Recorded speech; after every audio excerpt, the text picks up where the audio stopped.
Radio Kédou, le journal avec Sotelma Malitaire.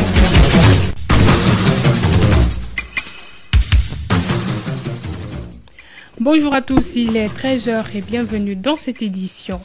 Les titres. Plus de 2000 personnes sont en difficulté alimentaire au Mali. C'est ce qui ressort d'une évaluation provisoire de la situation de la campagne alimentaire 2014-2015. Les précisions au début de ce journal. Sur le plan sécuritaire, la commune de Ngabakoro 3 est-elle devenue le nid des bandits armés? Le maire de la dite commune invite les autorités à prendre leurs responsabilités. Vous l'entendrez dans ce journal.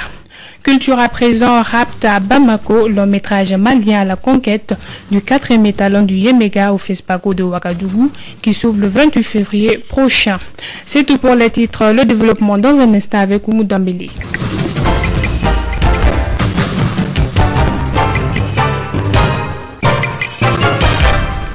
Plus de 2000 personnes sont en difficulté alimentaire au Mali. Une évaluation provisoire de la situation alimentaire de la campagne 2014-2015 s'est tenue ce matin au CICB. C'était lors de la 11e session ordinaire du comité de coordination et de suivi des programmes de sécurité alimentaire. Le point avec Fonta Diakité.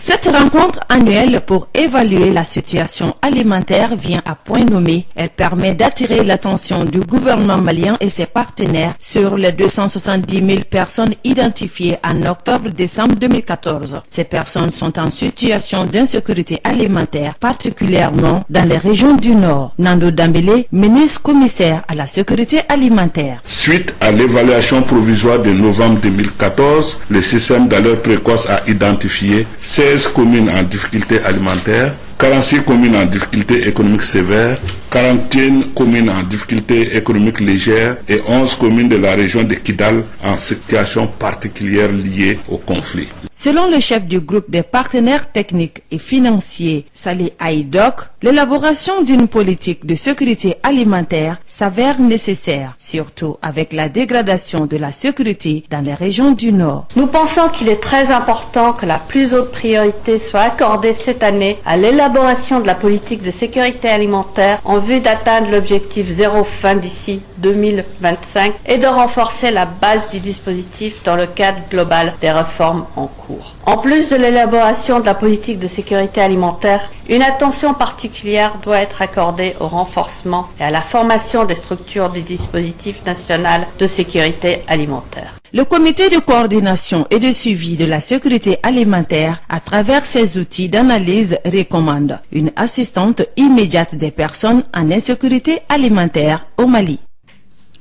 Merci Fanta Diakité. Inspection des productions huilières à Sikasso. Une mission de contrôle conduite par l'Agence nationale de normalisation et de la promotion des qualités s'active dans la 3e région. L'objectif, prévenir les risques liés à la santé des populations du fait de la production des huileries industrielles. Yaya Nafo est le chef de la mission de contrôle. Il évoque quelques constats à l'issue de la mission au micro de Zoumana Traoré. Aujourd'hui, l'huile est consommée pratiquement dans toutes nos familles, par toutes les populations, et il y a des risques liés à la santé, n'est-ce pas, des populations du fait de sa production. Alors le ministre a instruit, n'est-ce pas, c'est surtout technique pour aller contrôler toutes les huileries sur l'ensemble du territoire national, vérifier, n'est-ce pas, les schémas technologiques, l'autorisation d'exercer, l'autorisation de mise sur le marché, avoir un schéma technologique approprié puis qui puisse faire en sorte qu'on ait de l'huile raffinée. La majeure partie de ces unités que nous avons visitées, elles ont pu nous produire non seulement les textes réglementaires qui exigent à ce qu'elles fassent ce travail-là, et aussi détiennent un certain nombre de certificats. Par rapport à l'autorisation de mise sur le marché, sur toutes les entreprises que nous avons visitées jusqu'aujourd'hui, c'est une seule qui a l'autorisation de mise sur le marché. Alors que les autres quand même ont entamé, n'est-ce pas, le processus, certaines entreprises qui n'ont même pas l'agrément. Alors donc là, il n'y a pas d'autres mesures, nous avons procédé à la fermeture systématique. C'était là Yaya Nafo, le chef de la mission de contrôle. Il était au micro de notre correspondant Zoumana Traoré. Sur le plan sécuritaire, la commune de Gambagoro 3 est-elle devenue le nid des bandits armés? Dans la nuit du 17 au 18 février 2015, la patrouille mixte composée de gendarmes, de policiers et des jeunes de la commune a été attaquée. Un véhicule à 7 motos ont été endommagés. Face à la gravité de la situation, le maire de la dite commune était hier devant la presse pour dénoncer ce banditisme et inviter les autorités à prendre leurs responsabilités. Malik Keita au micro d'André Traoré. C'est une association de bandits armés qui ont quitté Bamako et les environs pour venir attaquer la patrouille qui est formée ici à Gabakoro-Doura par la population et qui patrouille normalement avec les brigadiers et les policiers. Ils sont venus les attaquer jusque dans la mairie avec des fusils à main, avec des armes blanches, avec des grenades lacrymogènes, avec plein d'objets de guerre. C'était sans commentaire. Une plainte a été introduite au niveau du procureur et les enquêtes ont été ouvertes et les auteurs sont poursuivis. Aujourd'hui, il y a 4 éléments qui ont été placés sous mandat et 2 ont été déférés déjà. Il y a 2 autres qui sont au niveau de la police du 12e arrondissement qui attendent à ce que le procureur décide. Il va falloir que les responsables au niveau de l'administration, au niveau de la sécurité, qu'ils prennent les responsabilités pour que aujourd'hui les communes de Mourbabougou, Gabakoro-Doura, Tienfala soient réellement préservées en créant un poste de sécurité, un poste de gendarmerie qu'on a demandé et qui ne vient jamais.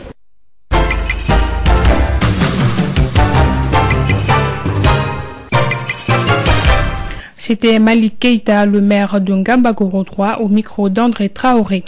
Culture à présent, Rapt à Bamako, c'est le nom du long métrage qui représentera le Mali à la 24e édition du FESPACO à Ouagadougou. C'est un film de l'ancien ministre de la Culture du Mali, Cheikh Oumar Sissoko. Il met en scène les pratiques malsaines qui se font pendant les élections présidentielles. Il s'agit notamment de la corruption et du sacrifice humain. Kassim Traoré. Rapt à Bamako est le 6e long métrage de Cheikh Oumar Sissoko qui défendra les couleurs du Mali à la 24e édition du FESPACO à Ouagadougou. Rapt à Bamako est une histoire qui mêle politique et fossé générationnel, le tout pendant une campagne électorale intense à Bamako. Le film relate l'amitié de 2 enfants. Sur fond de turbulences politiques électorales, 2 candidats se lancent dans la course pour la présidentielle. C'est ainsi que les pratiques malsaines commencent. Le recours à la science occulte avec le concours des candidats. Une observatrice des élections est kidnappée et le candidat n'hésite pas à sacrifier sa sœur albinos pour le pouvoir. Et réalisé à 90% par le Centre national de la cinématographie du Mali, il est aussi un mélange entre les anciens comédiens et les nouveaux. Rapt à Bamako est adapté du roman éponyme co-écrit par la française Marie Fleurette Hérette et Mandé Alpha Diarra du Mali. Ce film colle à la réalité du moment car 2015 est l'année des élections présidentielles dans beaucoup de pays africains. Cheikh Oumar Sissoko, qui a eu son premier étalon de Yenega à 95 avec Gimba le tyran, pourra-t-il rééditer son exploit 20 ans après? Merci Kassim Traoré. Les officiels et les cinéphiles ont assisté hier à l'avant-première du film qui va aller à la conquête du 4e étalon du Yenega pour le Mali. Écoutons certains d'entre eux. Tout ça, ce ne sont que des croyances, ce n'est pas vrai et que même si c'était vrai, les albinos aussi ont droit à la vie. Au-delà de ça, il faut que cela nous change de l'ordinaire des films africains. Parce que ce n'est pas des films d'action où on est là, on est assis, on parle. Mais pour une fois, on a un autre genre. Rapt à Bamako, c'est une histoire qui se passe dans tous les pays africains. La voracité des adultes, des hommes politiques pour le pouvoir, quels que soient les moyens à mettre en place, jusqu'au sacrifice de l'être humain. Mais aussi des enfants, des adolescents qui refusent une telle situation parce qu'ils ont une autre conception de la vie. Et il y a un enfant de la diaspora qui s'ajoute à un autre enfant du Sénégal et du Mali pour contrebalancer, et il y a un conflit de génération qui se met en place. J'ai retenu l'histoire de la petite dame, ça est de l'albinos qui m'a beaucoup touché. C'est des jeunes garçons, des adolescents vraiment qui donne des leçons de morale. Chokmar, il m'a soufflé, il m'a bluffé là, parce que d'une œuvre de jeunesse, il en a fait une œuvre de portée nationale et universelle. Le scénario est très bien écrit et le thème porte sur les élections en Afrique. Le thème est intéressant, le scénario est bien fait. Nous avons pu avoir aussi un équipement bien écrit, par exemple, pour les images. Il y a de très belles images. La musique est faite par Sektijan Sek, qui est un musicien malais reconnu. Une mise en scène excellente. Nous pensons réellement que sur le plan esthétique, le film vraiment a toutes ses chances. Ce n'est pas un souhait, ce n'est pas par chauvisme, mais vraiment le film est très bien. Restons toujours avec le cinéma. L'avant-première du film documentaire sur Thomas Sankara a été projetée hier soir au cinéma ex-Babemba. Cette œuvre du réalisateur suisse Christophe Kupelin retrace le parcours de l'ex-chef de l'État burkinabé Thomas Sankara, de son accession au pouvoir en 1983 à sa mort en 1987. Voici les impressions de quelques cinéphiles à l'issue de la projection, des propos recueillis par Arunaba. Je pense que le film là doit être une source d'inspiration pour la jeunesse africaine en général ou la jeunesse malienne en particulier. Ça, c'est une réalité de l'Afrique. Et puis les grandes réalisations que Thomas Sankara a fait. Bon, moi, je pense que le mot me manque. Bon, j'ai beaucoup apprécié le film et j'encourage vraiment les réalisateurs à continuer sur cette voie. S'ils pouvaient encore faire d'autres films pour que nous, les jeunes, nous puissions connaître mieux, je sais pas, nos révolutionnaires africains. Les impressions, elles sont bonnes par rapport au travail abattu par le réalisateur. J'avoue que le film, il doit... Aujourd'hui, la jeunesse malienne doit s'accaparer de ce film-là, s'approprier. Heureusement qu'il y a un partenariat établi avec la coopération suisse qui fera en sorte que les films soient diffusés à l'intérieur du pays. Parce que le combat que Sankara a mené durant sa vie doit être le combat que la jeunesse actuelle africaine doit mener pour que l'Afrique puisse se libérer.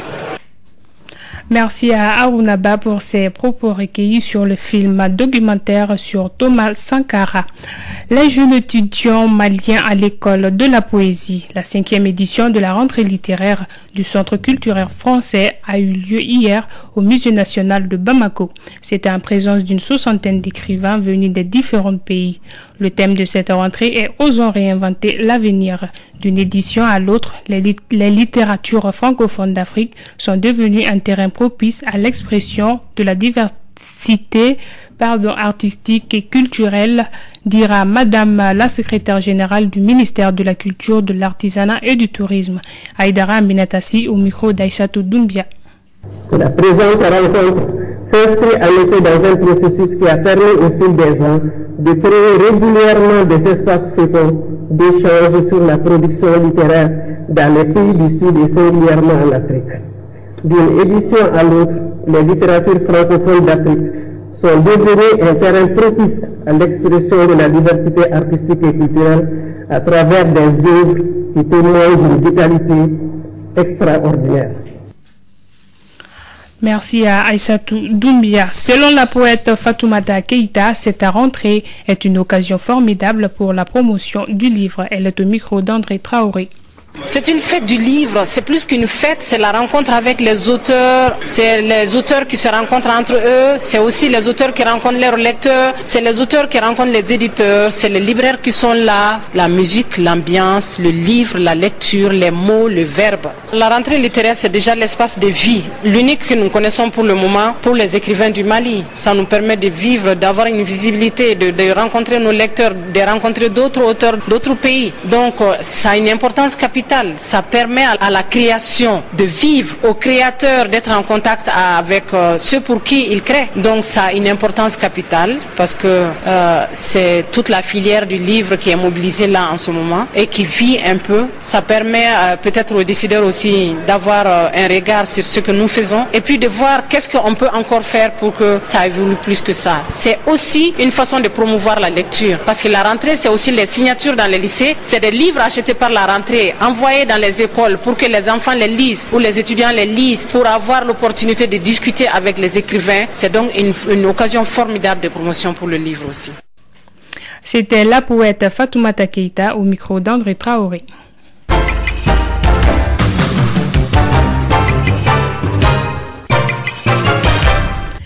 1995 à 2015, ça fait exactement 20 ans que le docteur Boubacar Sadassi a été arraché à l'affection des siens dans un tragique accident sur la route sur l'axe Koulikoro-Bamako. Une cérémonie d'hommage a été célébrée en sa mémoire. C'était au centre d'instruction de Koulikoro qui porte son nom en présence de plusieurs hauts gradés de l'armée malienne ainsi que ses parents. Kassim Traoré, reportage.